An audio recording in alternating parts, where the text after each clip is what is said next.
Welcome to episode 2 of Lost in Transmission, a deeper dive into modern textual criticism. New Testament textual criticism is what we're focusing on.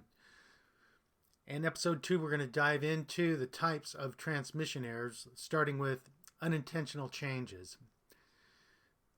And so, one of the things that we will see is that most of the changes are small little accidental misspellings and mistaken letters, and words that sound the same are written down because there is an oral tradition, and multiple letters and so on. And we'll take a look at some of those.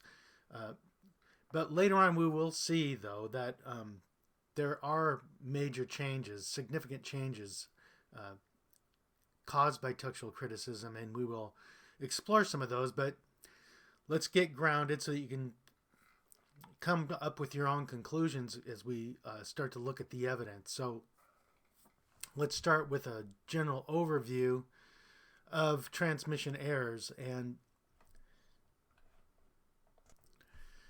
so while we are focused on the New Testament, we should take a look at the Old Testament. And so let's read this here about the Old Testament.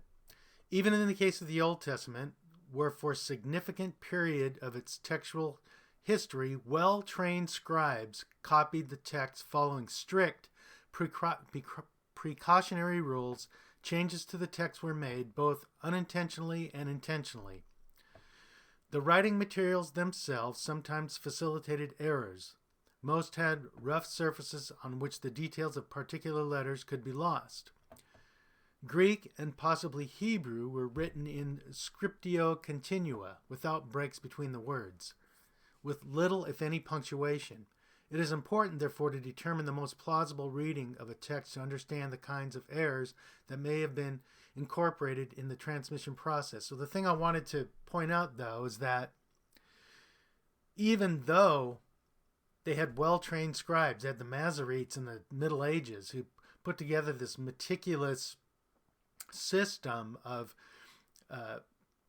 tabulating all of the data, all of the biblical data, even much more extensive than a modern day concordance. Even with all of that care, there were still errors. So let's take a look at how extensive the scribes were. So while the New Testament apologists like to say, well, there are just so many copies because people wanted to get it out, and and there weren't scribes, and although there were the scribes for the New Testament in many cases were paid professionals, but there's sort of this narrative that the New Testament was just copied by everybody willy-nilly, while the Old Testament was preserved and very legalistically cared for. And there's some truth to that, although most of that data really didn't begin to be tabulated until the Middle Ages. So let's talk about that. So we're talking about the modern diplomatic editions of the Hebrew Bible. That means if we want to take a look at a critical edition of the Hebrew Bible today, we would look at the BHS, the Biblica Hebraica Stuttgart, for example, is like what I have, a very popular version. So the present Hebrew Bible is called the Masoretic text because it was preserved by the Masoretes from about AD 500 to 1100. Let me stop there. So again, they really didn't start maintaining it till the Middle Ages. The Masoretes were a group of scribes who copied and maintained the traditions of the Hebrew text that had been passed down to them. Technically, the Masoretic text is a group of closely related manuscripts whose name derives from the apparatus called the Masorah attached to it. So the Masorah is all the extra data that I'm talking about that is associated with the text. And we'll take a look at some of that. The present Hebrew text of the Old Testament is based on the Masorah, the purpose of which is to ensure the accuracy of the transmission. So here you go. The scribes are trying to ensure that the transmission is accurate. Now, the New Testament doesn't have such a safeguard. Rabbi Akiba described tradition as offense about the law. the Masoretic material was translated orally at first, but as it continued to grow, it has increasingly recorded along with the text.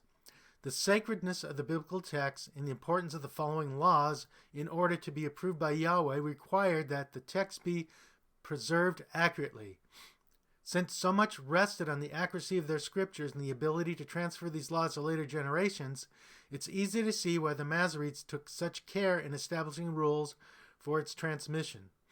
The biblical manuscripts have been copied for thousands of years with only minor variations suggest that the Masorah was quite successful in preserving the text. So I would say that's a bit of an overstatement, because when you take a look, there's lots of textual notes in these critical editions. There are a lot of variants even in the Hebrew. And just look for yourself. Get a critical edition. We'll take a look at one here in a second. The BHK, the BHS, and the BHQ all contain the Masorah represented in the text of the Leningrad Public Library, which is complete Ben Asher manuscript. Textual notes also appear at the bottom of the page of the critical editions of the Masoretic text that compare it to other extant Hebrew manuscripts and versions. So these here are textual notes. So there, like I said, there's different versions of the Hebrew. There are variants, and as we read earlier, last week, or in the last episode, the Hebrews considered their text a living text. So I get the sense that they took more liberty somehow, even though they're saying how careful they want to preserve it. That would suggest that they made changes as a living tradition as things seem to change. So that's interesting, and I couldn't give you an example of that, but just that's what the scholars are saying. The Western Masoretes divided the Masorah into two main parts, the marginal Masorah and the final Masorah. Marginal Masorah, Masorah marginalis. Written within the margins of the text, the marginal Masorah records details on how words were to be written or read, or how many words or phrases occur.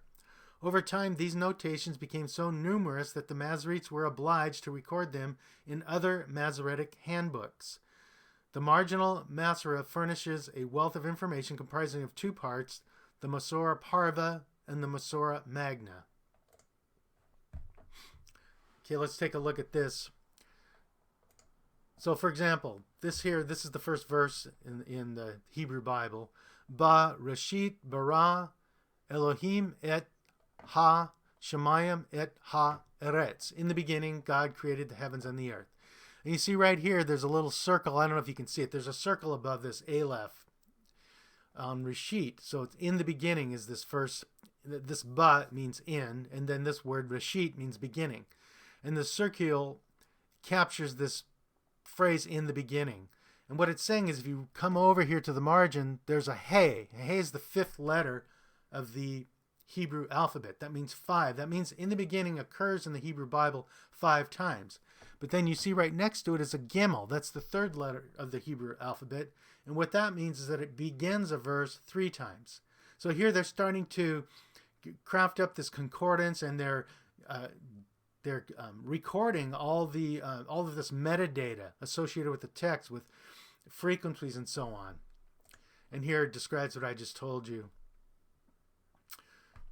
The Masorah Parva, sometimes called the Masorah Katana, Little Masorah, is written along the outer margin of the text. The Masorah Parva primarily concerns Hebrew orthography, the rules and conventions of spelling, including the number of occurrences of orthographic peculiarities, combinations of words, carried forms, and some scribal corrections, variants among parallel passages, and special details. For example, a verse that contains all the letters of the Hebrew alphabet, the middle letter of a book, the shortest verse.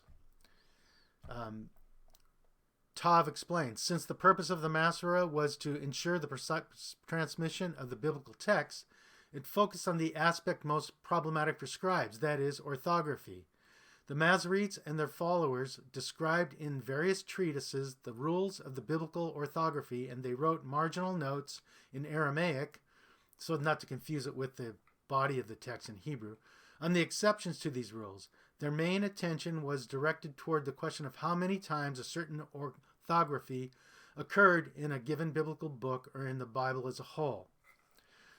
The number of occurrences refers to the exact form of a peculiar word or phrase, for example, with particular vowel points or accents. The value of the Masorah Parva to textual criticism is that it is much more specific than a concordance. But then Tav cautions that it may not always be correct. So, then the Masorah Magma is a list of, it's actually a book of lists indicating where specific forms occur and are cited in the Masorah Parva. So there's like this master table of the Masorah Magna is like a master table of the Masorah Parva. And then finally, there's the final Masorah. It's compilations of lists too large for the Parva and the Magna, and it's collected what is sometimes called the Masoretic handbooks.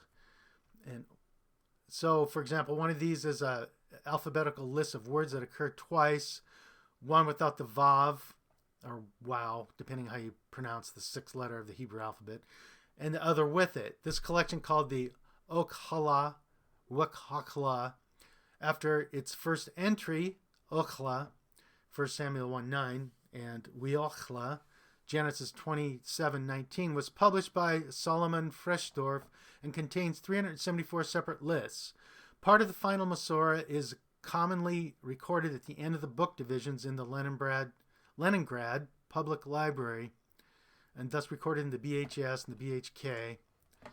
It indicates the care and precision of the Masoretes, or even counted the letters of the Masoretic text to ensure their words were accurate. For example, part of the information included at the end of the Pentateuch. At the end of the Pentateuch's the first 5 Bibles of the Old Testament. So, so they use Hebrew letters are the numbers. Okay. So anyway, total number of verses, which are to the book, the middle of the book, and so on. So this is all this metadata. We won't go over all of this. All this metadata that's captured. It talks about frequency of words, how many letters, and so on. Total number of letters in the Torah are 400,000. And then there's textual apparatus. Okay, so here we're saying they're so very careful. Yet there's textual apparatus because there are variants. So copies of the Masoretic text, known as diplomatic editions, contain a copy of one tradition of the Masoretic text along with a textual apparatus that compares it to other forms of the Masoretic text as well as other texts and versions. To date, there are 2 major diplomatic versions, the Hebrew University Biblical Project and the Biblia Hebraica Stuttgartensia. Both provide insights into the Hebrew text, but for our purpose, the best tool is the BHS since it contains the whole Masoretic text. So I don't think we're going to go over this, but this is just to give you an idea. It's okay, well, here we go. So look at all of this. Look at all of this textual apparatus. So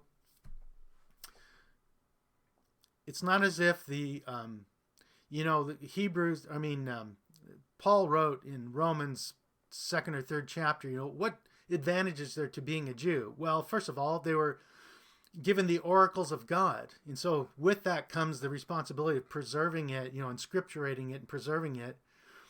And yet here we see that there's really no solid evidence for just this divinely preserved Old Testament, just as we see that in the New Testament as well. Even though we have these scribes, as meticulous as scribes can be, there still are variants. So that's very interesting that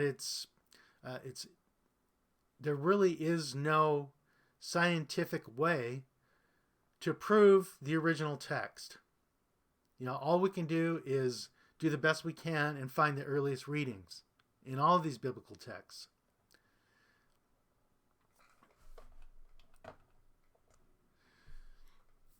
So now that we've finished with our comparison of how meticulous the scribes were and that there were still lots of variances and mistakes, we'll get back to the New Testament. And so we're going to iterate the types of changes that there are.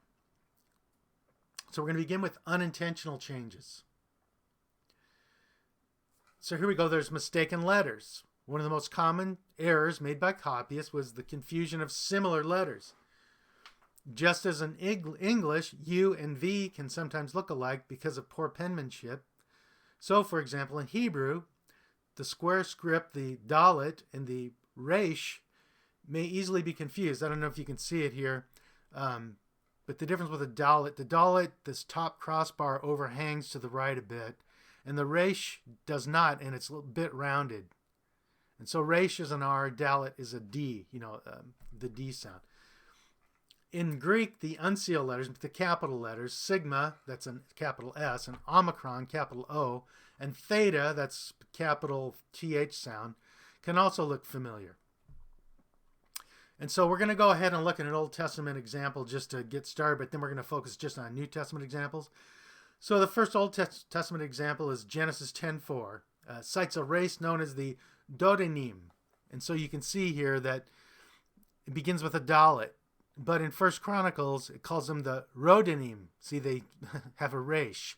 So which is it, right? So the name Rodanim is generally preferred as a reference to the Rhodesians of Asia Minor coastline. So there you go. There's textual criticism referring to historical data or geographical data to resolve a variant reading within the same text. Not even a variant reading. It's just a different spelling within the same version.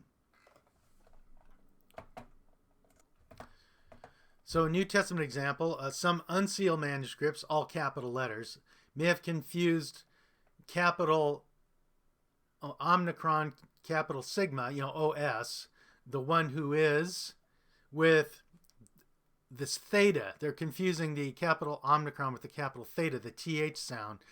So in Greek, the word for God is theos, okay? And then we'll get to this later, but some of the manuscripts, they had a shorthand system.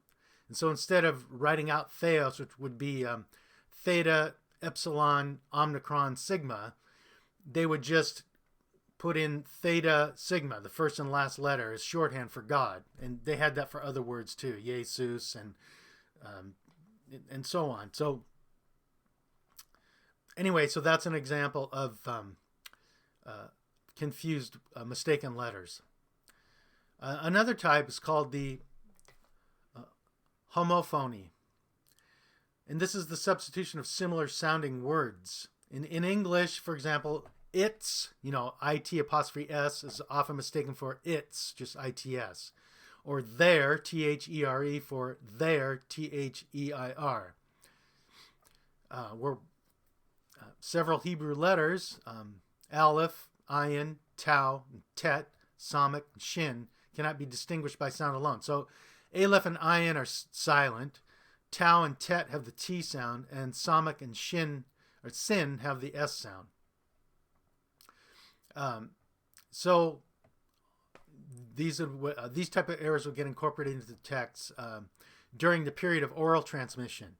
Okay, so remember, oral transmission precedes written transmission. In the case of like the gospel narratives and so on, the exception would be the epistles.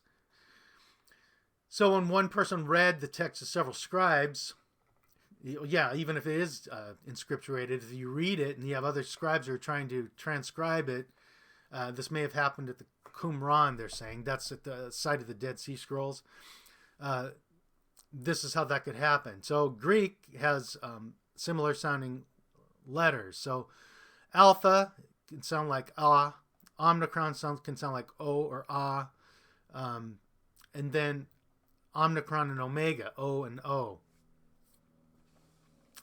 And so a New Testament example, Romans 5:1. Here we have ekomen, we have, and ekomen, we shall have. And what the difference is, you have an omicron in the first one and a omega in the second. So the omega changes it to a future. So we have is present, we shall have is future. So it changes the meaning. The next category is haplography. This is the omission of a letter or word, which is usually due to a similar letter or word in the context. For example, occurrence is a common misspelling of occurrence with two R's. An omission can easily happen when, in copying a text, one skips ahead to another word or line with the same word or letter. This tendency is compounded when there are no spaces between the words or punctuation marks, which certainly was the case for the Greek text and may have been true of Hebrew as well. So an a New Testament example, some manuscripts of John 1:13 read agenetheson, while others read agenethe. Both mean we're born, but they have different roots. The first being ginomai and the second being ganao. And so you have two different root words that kind of sound the same. The E at the beginning, I believe, specifies it's in an aorist tense, a simple past tense. So here's these pictures. I don't know if you can see these. It just shows you how close together the letters are.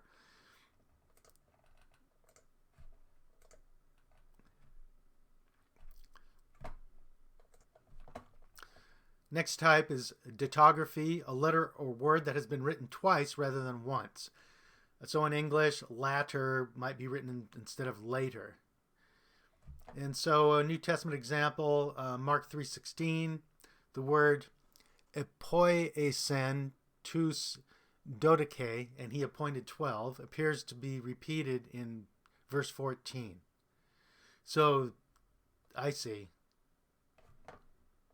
In this case, they used a dittography can be applied not just within a word, but in a phrase scope, where part of a phrase can be repeated later. So it's a broader definition than what we read here.